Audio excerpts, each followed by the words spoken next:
Every table is different, and everyone enjoys the game in different ways. But there is one thing I think most game masters of any TTRPG wish their players did more. Something that would make the GM's life easier and increase the overall enjoyment of everyone at the table. But remember, this is subjective. So if you are ever unsure, talk to your table to better find out what they enjoy. But with that disclaimer out of the way, the one thing that your GM wished you did more was for you to play like a GM. There's actually an adverse of this, which is GMs GMing like a player, but that's for a future GM focused video. So what do I mean by play like a GM? Because it's a lot more complex than it sounds. And why do so many GMs wish their players did it? Well, there are a few things that a GM does that not all players do, but if they did, they would take their whole game to the next level, and of course, make the GM's life easier.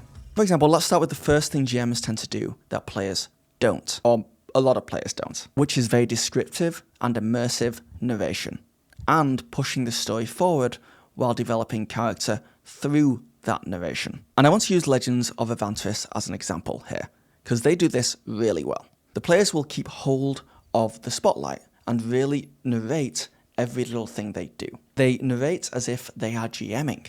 And in fact, if you ever listen to Legends of Avantris in their more serious scenes, and you don't look at them, you don't see them, it can actually be hard to tell who the GM actually is, because they all narrate so beautifully and confidently. Open it, and you'll see that there is an illustration. And it looks to be done in a collection of paints, or probably in sci-fi setting, more like markers, as it shows the native creatures. And by narrating, I don't mean taking control of the story or plot, though some tables may be more okay with players doing that than others. But I mean trying to do the same thing a GM tries to do when they have the spotlight, which is to communicate and immerse. A lot of players out there get the spotlight on them, it's their turn, and they want to pass it off as fast as possible. What do? I hit them with my sword. That's the end. But actually, if you instead held on to the spotlight a little bit longer, it wouldn't be as much of a problem as you may think it is, because you might be like, oh, I don't want to take up too much time, I want to give the spotlight to other people. That's a good player thing, right? Yes and no, because if you set out to be more descriptive and immersive, you'll find you could actually create some really cool moments. And it doesn't take up that much more time. What do? I unsheath my sword, hold it overhead, and swing downward with a guttural scream. Now I already have a much better image in my head of what the character did and who they are, and that's going to be more fun for everyone around the table. Now, obviously you don't want to hold the spotlight for too long. You can communicate with your table to find out how long is too long, but by doing this, even just by a small amount at first, not only will you give the other players a much better visual of your character and the scene, but you'll also make the GM's job way easier and make the whole scene cooler. And Legends of Avantris takes this narrating way further, because once you get used to doing it more, you can actually use these moments to push your own character development forward and tell your character's story in tidbits of information. So the example from earlier, what do? You could instead say, I unsheath my sword, hesitating slightly as I look at the family crest etched into the handle, and I bring it over my head and swing downward with a guttural scream, and a single tear runs down my cheek. It's kind of a small addition in the grand scheme of things, but now the other players know there's something about that family crest, there's something about that sword. The player described a simple attack, developed their character, and created mystery around them at the same time, signaling to other players in the future that they could and probably should ask about that sword. Yeah, man. Yeah, no, all good. All right, good games. I'll catch you at D&D tonight, I guess. Wait, what do you mean it's been cancelled? It always gets cancelled. Has this ever happened to you? That's right. It's sponsor time. This video is sponsored by Start Playing. If you're looking for D&D groups, games, or game masters, boy is this the site for you. One of the biggest strengths of the hobby is also one of its biggest weaknesses. You need to play D&D with other people. Damn those other people. And you need a GM. And that comes with a whole host of finding and scheduling and just so many other issues. But startplaying.com solves this for you. It's easy to find and get into a game, and it's especially useful for people newer to the hobby or wanting to try a different system who just want to dip their toes in and, test out the waters with the least friction possible. Start Playing is the largest game finding service online. It has thousands of games: D&D, Pathfinder, Daggerheart, My Little Pony. That's not a dig at bronies, by the way, I'm just highlighting the variety. It has it all. The search is great. You can find games that fit your schedule. You can search for diverse, inclusive, and safe spaces. You can find games to join solo or even head in with a few friends. And it's trusted by over 100,000 players. So check out Start Playing at startplaying.com. Link, as always, will be in the description. And thank you, Start Playing, for sponsoring this video. Oh, speaking of this video, let's get back to it. Now, you may be thinking, that's all very well and good, but how do I get better at narrating like that? How do I get better at keeping hold of the spotlight and not holding it too long? And the answer to that is the same for every point in this video. Practice. It's not some superpower to narrate and develop character. GMs have managed to get pretty good at it, and most of us are idiots. So it's really just about, when the spotlight comes to you next, trying to be more descriptive. Just a little. Then keep doing it, and you'll just get better at it over time. But narrating is just one small piece of the playing like a GM pie. Because another thing GMs do is to put everyone else's fun at the table above their own. GMs feel like it's their entire job to make sure everyone at the table is having fun. And I would say every GM out there wishes their players also did the same. And this is a short one because it's a simple one, but a table full of players that are trying to put the other players and the GM first, making sure they are getting cool moments, making sure they're not getting spoken over, and definitely making sure they're comfortable and enjoying themselves. That is a table that honestly can't fail to create a fantastic game. And the best way to do this is to listen to each other. Just keep tabs on each other. Be aware of the other players around the table and try not to let ego affect things too much. Try not to compete against the other players or the GM. Try not to get jealous, because it does not help the goal of the game. Instead, concentrate on helping the other players do the cool stuff. Help them do a ton of damage. Help them have amazing moments, and trust that they'll do the same for you. And honestly, even as a GM, it's not always easy. I often have moments where I'm like, oh, I want to kill these guys, and I can, I'm the GM. Or, oh, that annoyed me, that thing. I want to do something to push back against that. But really, it's just about seeing those thoughts go into your head, acknowledging them, giving them a nod, and then just pushing them away.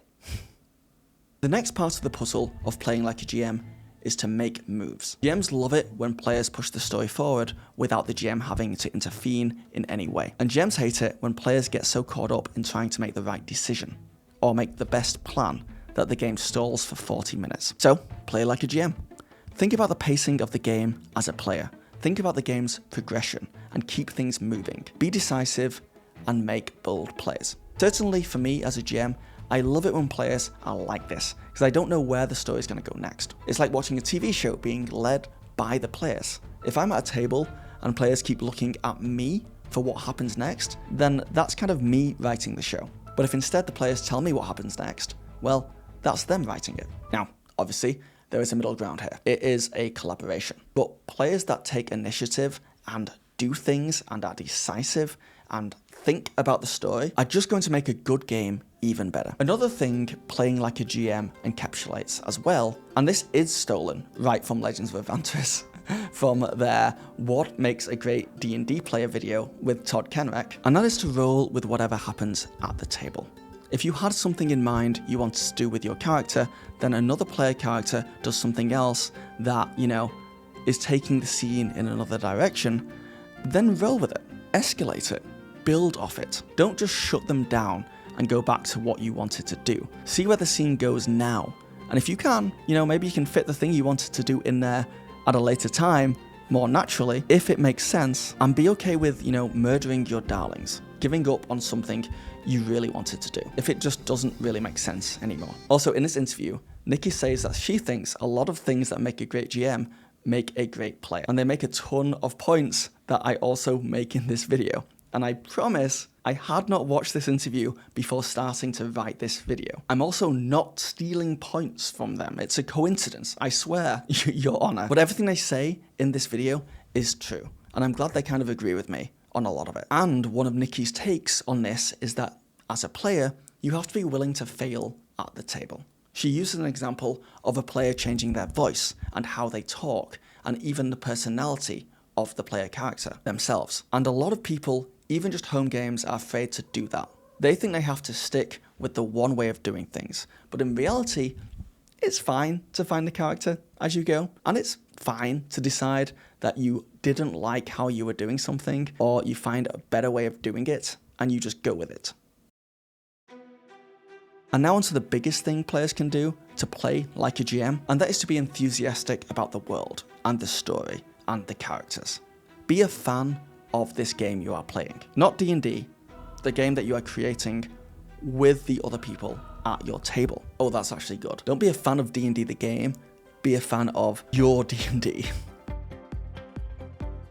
But yeah, think about your character, where you want to take them. Be curious about the world and the other characters. Try and find out information about them. Be a super fan. And obviously, how do you do that if you're just not into the game, right? That can happen. You're just not feeling it. Am I asking you to fake excitement about characters you just don't care about? No. But then there is a question of, why are you playing this game if you're just not that into it? If you don't like the other characters or the world, not like is tough, but if you're not a huge fan of it, then should you be hogging a seat at the table when someone else who might be really into it could take that seat? That's just something to think about. But if you really want to be there, if you want to be enthusiastic about the game, but are finding it hard, then another part of playing like a GM is communicating that to the table. Figure out why you're not liking the game as much as you could, see if you can work with the GM and the players to make it more enjoyable for you without affecting the enjoyment of the other people at the table. Because if you can communicate with the table and get to the point where you are enthusiastic about the game and you are starting to play like a GM, then everything else is just going to fall into place. It's a puzzle that only you can figure out. But that's pretty much it. Play like a GM. Easy, right? Well, no. Like all things, this kind of stuff takes work and practice, and don't be too hard on yourself because it can take a while to do the work and get the practice playing a game where some people are lucky if they get to play it once a month. So you definitely have to be patient. And like I said, this is all subjective, and I'm sure there will be some comments below telling me I'm wrong, that they would hate it if their players played like a GM. But I think in general, being more aware of the story, the game, the other players will only make the overall experience much better in the long run. More than ever right now, this channel is funded by channel memberships and Patreon. If you enjoy videos like this, where I look at famous GMs and players to learn how we can all become better GMs and players, consider becoming a member on this channel. Every little genuinely helps. Also, is a signal booster for me that I should make more videos like this, because the algorithm is proving to be unpredictable. And I've had people tell me they love these kind of videos, they just don't see them on their home screens. And it feels like, YouTube is telling me, hey, make different kinds of videos. So, I know, just even let me know in the comments if you like these kind of videos. But yes, thank you for watching.